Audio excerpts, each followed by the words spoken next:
Hi, my name is Koku with blackfilm.com, and I'm here with Todd Dos Reis ASC. He is a director of photography. You've seen his work in the hit projects Entourage, Rebel, Crazy Ex-Girlfriend, and of course, The Blackening, which is out in theaters Friday, June 16th. Thank you so much for joining me. Thank you, Coco, for having me. It's so great to talk to you. And one of the first questions that I had for you, which you were actually answering for me, but I'd love for you to tell everyone in the world, is what does ASC stand for? ASC stands for the American Society of Cinematographers. Hmm. It's a society of cinematographers that you have to be invited to join. You have to have letters written by other ASC members to join to get into the organization. So it's really like a high distinction, and in your career path, it is really the sort of, yeah. It's the top of the American cinematographers. That's So amazing.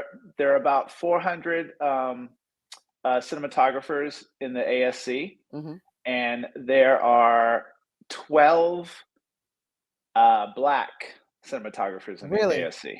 Well, Yes, 400 doesn't sound like a lot, and 12 certainly is not. So I know you are in pretty significant company there. That's a great, congratulations to you for that. thank you. Yes. And so as we were starting, because I was asking you how to say your name, because, well, you said my name right. I did kind of stumble on yours, so shame on me. But Dos Reis, you were saying your background is? My ancestry is I am a Cape Mm-hmm. Verdean descent. Mm-hmm. My family is from the Cape Verde Islands. I Mm-hmm. am third generation Cape Verdean American. The Cape Verde Islands are islands off the coast of Africa, off of Senegal. They Mm-hmm. used to be a colony of Portugal, and they got their independence in 1975. Okay, amazing.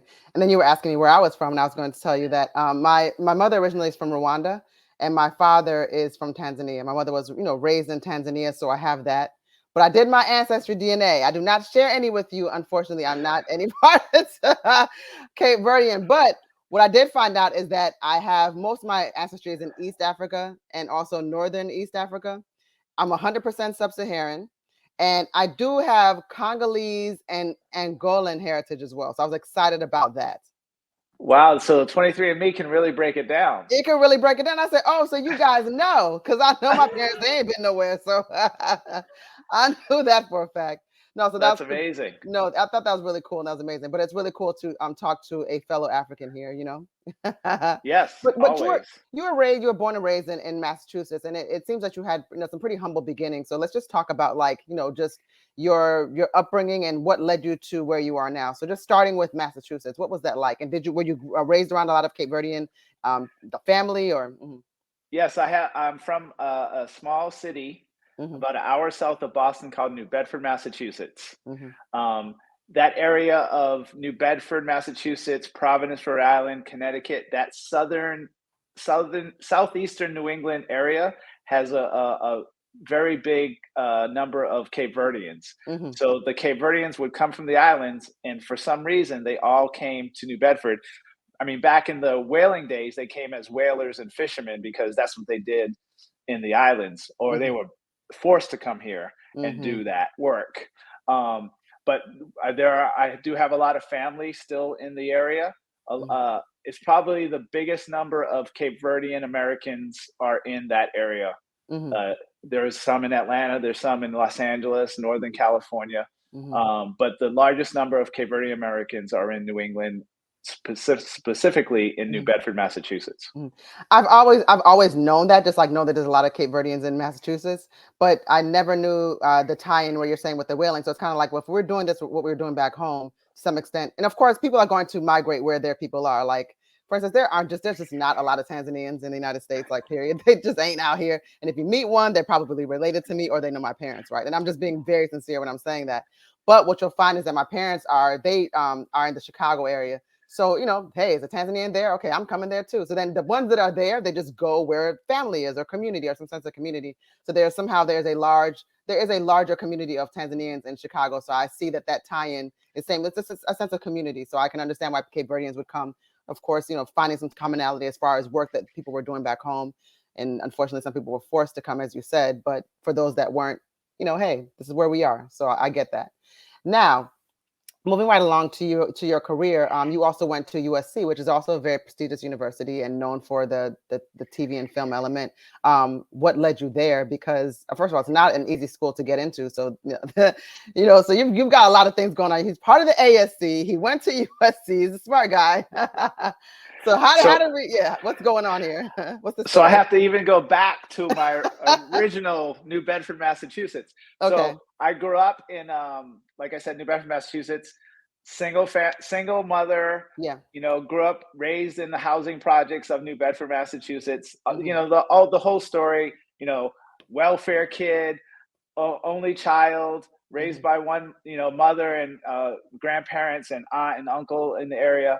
Um, but grew up poor, in the Yeah. projects. And there was no reason that I should have been going to USC because at the Wow. time it was probably one of the highest costing film schools in the country. Yeah. But when I was in high school, I said, I want to know where to go to school. Hmm. And USC was number one on the list at the time. Hmm. And I applied. Well, first I went to another college to play basketball, believe it or not. And then I transferred to USC, but it took me 3 tries to get into USC Film School. It's very competitive. And like I was ready to transfer out. I moved from Massachusetts to USC and I was in USC, but I wasn't in the film school yet. So it Hmm. took me 3 tries to get into the film school before I got accepted. What made you keep going? Because a lot of times people will just be like, they don't want me or it's not for me, but you just were resilient. So what is that about you that just kept you going and just knowing like I'm getting in that film school? I mean, I always thought I was a tough kid growing up in the housing projects, Hmm. basically by myself. Hmm. And I don't quit at anything. Yeah. It's a weird skill, I guess you would say, where nothing's going to stop you from your goal. And my goal was to get into USC Film School and study Hmm. film. Hmm. Excellent. So there are some things about you, like there's a lot of a technical approach to some of the talking points about you. And it's just like, I don't know, like, I'm just gonna start really basic because I don't know a lot of the language necessarily. So I Mhm. just want to know from your perspective, if somebody, first of all, just understanding like what is a director of photography? Just what is that role? Yeah, director of photography is the protector of the image. Okay. So he is or she is the collaborator with the director, and Hmm. it's a cinematographer's job to get the director's vision on the screen, whether it be a small screen or a big screen. So you work with the director on the script and figure out what their vision is and what they want on the screen. Hmm. Because it's not a role that you hear people talk about often, but it's such an important role because the director can absolutely have that vision. But from what you're saying, they it has to be captured through the lens of what you understand. So you have to interpret someone's language that way. Yeah, and it's a lot of times the directors speak more actor verse and Yes. don't know how to get what they want visually, and I'm there to translate what they want, Hmm. to get it out of them, pull it Hmm. out of them, and get it on the screen. Hmm. It is a different language, but it's Yeah. so close. It's Hmm. so close. And then in the world that we're in now, like a lot of times now, like people are doing a lot of things very independently. They may not have access to the equipment that you do. Do you realistically, or do you think that someone could realistically and functionally make a feature film that is easy on the eyes using, let's just say, like an iPhone or an Android phone or something of that sort? Is that possible from your point of view? Absolutely, Hmm. absolutely. When I started, there was no digital, Right. or there was video, but it was really ugly video. Um, so it was hard for people back then to get film stock and get film cameras and get the Hmm. amount of lights you need to shoot a film. But today, with the home cameras and the home still cameras and like you said, the iPhones, it's absolutely um, you're able to make a film or a TV show or music video with iPhone or a little camera. Hmm. Absolutely. And I was seeing the equipment that you work with, and there was a specifically, it's like an 8K. It says what, Red Monstro 8K Visa Vision, and Okay. then yeah, like so, and ARRI Zeiss. Am I saying Zeiss Master Prime? Am I saying that correctly? So ARRI Master Primes, yes. ARRI Master Prime. So when I hear that, I'm just like, oh my gosh, like I don't even want to get next to it. Like if I knock it over, it's gonna be like worth more than my car, you know? So like, right? You're like, yeah. Yes. When you get to the point where you're working with the big boys like that, where people are actually working with that equipment, I think that also maybe okay. And you saying that it is possible for someone to, shoot film on something off a device like a phone or something like that. Then there's the things that you work with where you absolutely understand that equipment.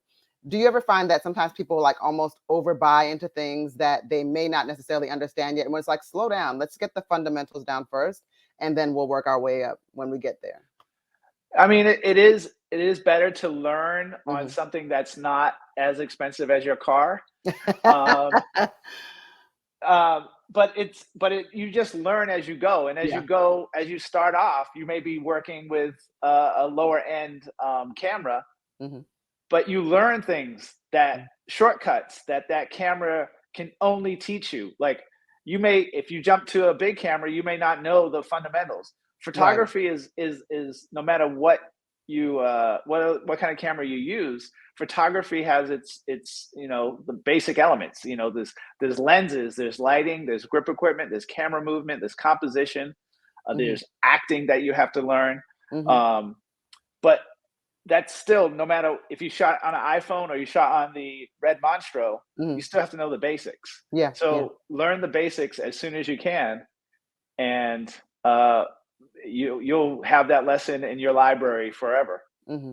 And I think what's important that people should also know is that not only did you go to school and you did internships, but you even start off as a PA. Like you don't just get here because by luck. There are important steps that you took to really really along the way make sure that you understood what you were trying to do, and obviously you earned your spot here.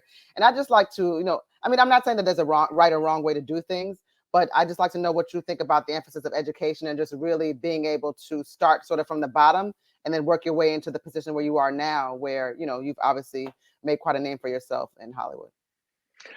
Um, Going back to film school, Hmm. when I went to film school, I that was my goal early in high school. So Hmm. I knew I wanted to study film. You just are in Um, high school. You are. This was already the vision. Yes, I had my Interesting. grandparents bought me a 35 millimeter still camera, and I was Really. taking pictures. And then when I got to high school, I was developing pictures and Hmm. developing my film. Um, just so you know, I have a dog waking up, so I might have to pull him on camera. Um, but I knew I wanted to study film. I didn't know I wanted to be a cinematographer in high Okay. school, but I knew I wanted to study film. Hmm. Um, but when I got to USC, and USC being one of the best film schools in the country, I still learned more after I graduated and started working on the set with professionals. Yeah, that makes sense though. So even so today, I if people ask me, should I go to film school or should I just start working? Hmm. It all depends. It all depends what your connections are, Yeah. how goal driven you are, Hmm. how many people you know in the industry that can help you. I was talking to a young mentee today, actually, Hmm. and he works at one of the camera houses. So he went straight from high school to working for the camera house, and that's a way to go. Yeah. I mean, it wasn't the way I knew how to go, but I knew Hmm. back my generation thought about college. I Hmm. think the generation now is like, maybe you don't have to go to college. Hmm. I'm still glad I went to USC because I got the foundation of film. I got film history that I never would have received, even though as a kid I went to a movie every week, Right. every weekend. I was at the movies. Hmm. Today you could learn from doing, like you said, on an iPhone, on a Yeah. still camera that shoots video. Hmm. So it's everybody does it a different way. No, that's great to acknowledge. And I think it's really interesting that what you said, because you said he was able to, like, maybe it's a who, it could be a who thing. I often find that people who criticize the people that may have an in because of a connection, or maybe their aunt works somewhere, their mother, or maybe they know somebody of note. I don't necessarily see anything wrong with someone if they have that opportunity, if they're working hard within the opportunity and taking advantage of it. Like, what is so wrong with, I mean, just even the idea of nepotism, if it's possible for that person. I've never thought that, I mean, I know it's a bad word, like I probably shouldn't have said it's like nepotism, but it's like, if it is it so wrong all the time if a person like really is passionate and has that opportunity? No, Right. I I just I mean, I didn't know anybody, Right. and when I got out of film school, I had to start at the bottom because I didn't know anybody. Hmm. But because I started at the bottom and worked my way up from a production assistant to a Hmm. camera loader to a second AC to a first AC camera operator and now DP, Yep. I learned so much from other DPs. Hmm. If I had gone from film school to just DPing, I would never have been able to work with other directors of photography. I Right. wouldn't. I would have to just figure stuff out on my own, which is another way of doing it. But I didn't do it that way. And Hmm. I mean, if my father, who I barely knew, Hmm. if I had someone that was in the industry that I Hmm. could just follow, oh, absolutely, Absolutely. Right. sign me up for that one. Right. No, because I mean, the dream to think, a kid from the projects in Massachusetts becoming DP, and going all the way to Hollywood. It does sound like a pipe dream to some people. But as you said, you're just like, you can't tell me what to do. I'm gonna do whatever I want. And Yep. I do think when you are not speaking to what you said earlier, I do believe that's a superpower because a lot of people, they're just like, they take no for an answer. They're like, all right, like, okay, bye. Yeah, no. If you Yeah. tell me no, I'm going to ask somebody else till I get a yes.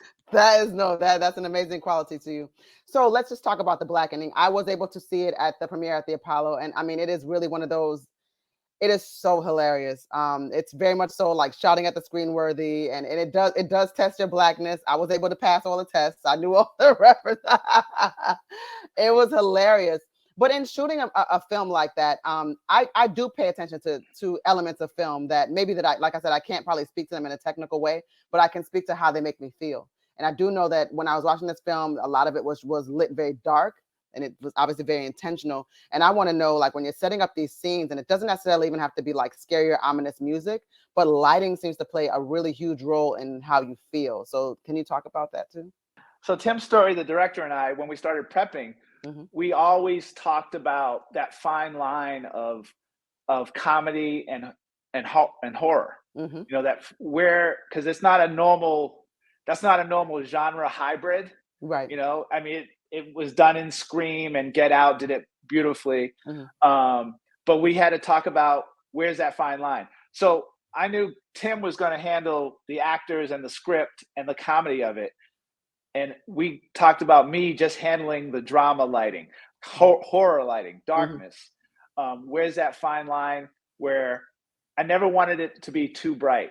I Hmm. didn't mind if it was too dark, but Mm. if it was too bright, then you're not going to be afraid or scared of the monster, or the bad Right. guy. Right. So we always play with the edge of darkness. What can we get away with?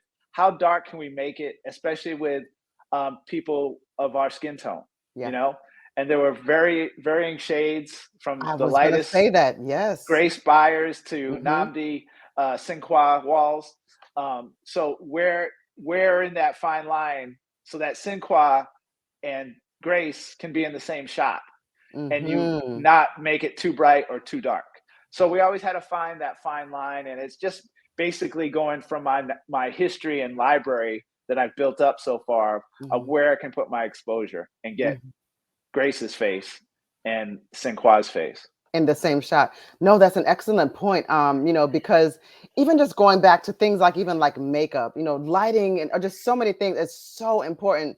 And when people don't understand the ranges in skin tone that Black people can have, you see people just looking really, really bad on film. So it's very important to have someone like yourself on set that really understands that, because it's just been done so poorly in the past. And I think things are getting better as we go along now, but yeah, it's a glaring, there's a change in a good way, but there's a glaring difference in how we've been lit in films prior. And this is not me like calling out any kind of specifics, but just I'm just saying, it is what it is. I'm glad somebody's noticing that. Exactly. Like somebody understands your job. Yeah. I mean, yeah. It's director of photography's job is hard just Yeah. because you have to deal with so many things and like just in the blackening itself, Yes. like where to put the exposure and what's too dark and what's too bright. Hmm. Like the comedy says make it brighter, Hmm. but like I said, I was holding on to the drama part of it Hmm. and letting the comedy Tim Master, he's a master at it, of getting the comedy, getting the funny out of everything. So I figured, even if it was a little dark or too dark, it's still going to be funny. Yeah, it was, and I just think it was just so interesting, just like the merging of those two genres, as you said. It's a little unusual, but I found myself, of course, there were so many moments to laugh, but I found myself genuinely. It was a horror film at the same time, and I just was like, how did they make this complicated movie, like where it is scary, but it's also so funny? And I mean, just hats off to the both of you for being able to pull that off so well. Thank you. Hmm. Yeah, and it was Tim and Tracy Oliver, the writer, and Dwayne Yes. Perkins, also a writer and actor. Hmm. Um, I mean, they were just fantastic, just tweaking things very slightly just to make it funnier or Hmm. scarier, and they could do it on the spot. No, it's hilarious. Was there a lot of improv? Like, so how much do you like? Let me ask you this: like, how much do you pay attention to the actual script, or are you more so laser focused on like the look? Oh no, I get all my ideas from the script. Ah, I get all okay. my ideas from the script and Mhm. what Tim is talking about, like what Okay. his vision is. Because my job as a cinematographer is to get his vision on the screen, and that's what I did between the script and what Tim wants to do. That's what I based everything on. But once we prep for weeks and I'm shooting on the set, Yeah. I'm still listening to the words and Yeah. what the scene is and what the shot is Oh, to make it work. So to get a sense of the emotion or the feeling of what's supposed to happen. Ah, I understand what you're saying. Ah, you see the things that go into things, and it's just like here it is. You know, I'm looking at it, and I don't even realize the intricacies of all the details, which is a good thing. You make things seem so simple. we don't want you to think about the technical stuff. We just Right. want you to laugh and jump at Exactly. certain points. And then I did, and I was in the balcony sitting. So if I'd have jumped a little higher, I would probably but bowled over. So we don't want that to happen. So I'm glad. I'm glad um, you saw it at the Apollo. I wanted to go, I just couldn't make it out there, but it looked like it was a blast. it was definitely a blast. They had the red carpet. A lot of people came out, and they also did the Q&A. So it was really exciting. And it's Tribeca Film Festival season. So I've been checking that out. I've been doing a few of the virtual screenings, but I have gone out and done a little Q&A on the red carpet and stuff like that too. So I always enjoy Tribeca time because you not only have the film buffs and enthusiasts, but you also have people that are really, really proud of their work. So it's exciting to Yes. see them really sit down and do the Q&As, the panel discussions, speak with the audience, interact with people, engage. It's just an exciting time in film, I think. Yes, I wish I'm probably going to regret it my whole life, but not getting Oh to my the gosh, Apollo. no, no. It was at the Apollo. It Come was on, at the my first theatrical film is at the Apollo screening. I didn't make it. I don't want to make you feel bad or anything, but No, no, it's fine. it was I quite an amazing time. I got I to know. rub the little wood stump and everything for good luck. Yeah, see that kind of stuff. I'm like, man. Oh no, no, no, Ty. I'm sorry, Ty. I can't lie No, to it's you. I mean, it okay. is It's what it okay. is. It's okay. Everything you It's thought okay. it was and better. Uh, I think I saw Dwayne run up to the stump and rub it on stage. Yes, yes, so amazing. But no, before we even wrap up, I just want to know just a few words or anything that you can say to encourage people that are interested in your career path because it's such an important career. And I think sometimes people just think like, you go to Hollywood to become an actor or an actress or a director, but not necessarily. Like there's other positions within Hollywood. And so when someone says that they want to be a director of photographer, a director of photography rather, what would you say to that person? And I love that you said you had mentees. I mean, there are some people that are just like for self and that's it. But the fact that you're willing to pay it forward and just bring people along to just, to continue to help improve the Mhm. cinematography. So, they don't have me on screen looking purple. You know what I mean? So Uh, thank you. What would be your um, word? Mhm. words to for inspiration or words for people that want You to know, be cinematographer. I think for someone, I mean, honestly, I think that, especially like you just said, when you were in high school, like you didn't exactly probably have a word for it. You didn't know exactly. You just knew you knew the area you wanted to work in. But get to the point where you're a cinematographer, I mean, just what are the steps, or what would you say to that person? Do you just start filming now, like with whatever you have, and then? Um, I would say for someone who's thinking about being a cinematographer, Hmm. um, see everything you can, like see Hmm. films. There's almost too much streaming and television I Yeah. would say go back to the classics of film Hmm. and look for films that you might hear other cinematographers talk about, Oh, that's like great. Citizen I Kane, knew you were gonna say Citizen Kane. That's a great film, by the way. It still The holds up. The Godfather, one Hmm. and Blade Runner, Hmm. Road to Perdition. Hmm. I have like a Mount Rushmore of cinematographers. Even though I'm only going to have three right now, my fourth is always open for like new and up and coming cinematographers. But Hmm. my Mount Rushmore cinematographers is uh, Gordon Willis, who shot The Godfather and Hmm. Clute, Hmm. Conrad Hall, who shot Road to Perdition, Butch Cassidy and the Sundance Kid. I always look at these directors of photography before I start any project, just to get inspiration. And Hmm. the third would be Roger Deakins, who shot the latest Blade Runner. Um, he shot 1917. But look for filmmakers who you like and see what they studied coming up. I But see. for a cinematographer, shoot everything you can, whether Mm. it's on an iPhone or your still camera that shoots video. Shoot Mhm. everything you can. Don't turn down any opportunities. Mhm. And even if you have to work for free a few years, Yeah, no, it's interesting that you say that too, because a lot of people are saying that, they're just like, I don't want to work for free. I don't want to, sometimes you just kind of have to do it. You just you gotta have to. you just gotta do it. Get the resume down. And Yeah, then when you work for free, you meet people, that's and true. that's a big thing. Networking is a huge part of this industry. Hmm. And when you're first starting out, you have to network and Yeah. find people that are going to do projects in 2 years. And you know that guy is going to be a director, or that girl is going to be a director. You need to meet them and know them, and they say, "Hey, this cinematographer was working for free, and I Hmm. like the way what he did." Boom. Next year, you're like, "Hey, remember we met on that Comedy Central thing? We Right, were both absolutely. PAs." Hmm. Stuff like that happens with networking. Yes, and things move so quickly, so quickly. You just never know who somebody's gonna be tomorrow, too. Yeah. So it's always also like just maintaining great relationships, and not burning bridges as well. Hmm. Well, thank you so much for your time, Todd. Coco, it was a pleasure. Thank you for It having was, me. it was definitely a pleasure. Once again, my name is Koku with blackfilm.com, and I'm here with Todd Dos Reis ASC, which stands for American Societies of Cinematographers.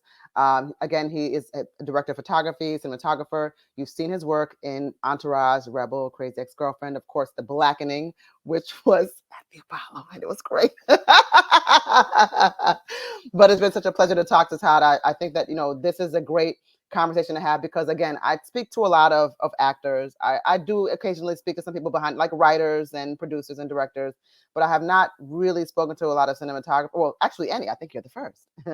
So it's always great to just be able to speak to someone that can inform people about a potential career path that they may not have realized that is available to them. You don't have to go to And Hollywood and just be an actor necessarily. There are other things you can do. yes, yes, ma'am. And you have 11 more ASC members to talk to that are African American. Well, that they're black, because there's one that's from Canada Okay. and then one's from Jamaica. Okay. So you should get them all. Get They'll them have also great stories. exactly. I'll be like, Todd told me to call you That's right. and Absolutely. get everybody on board here, because Absolutely. it's a very elite group, because a very small group of people. But again, for there to only be 12 black people in this group is just, I mean, that obviously speaks volumes. I mean, it says something in a very loud way. We need more, but it also says something in that those people that are there, I mean, they absolutely deserved and the seat that they have there. So um, definitely congratulations to you for having that elite distinction of being one of those folks. Thank you, Koku. Thank you so much, Todd. You have a wonderful day, and thank you for talking to me. And congratulations on The Blackening. It is so good. Guys, go see it. It is really that funny. He nailed Thank you. it. Thanks. Take care. If you want to see more content like this on blackfilm.com, make sure you like, subscribe, and ring that bell.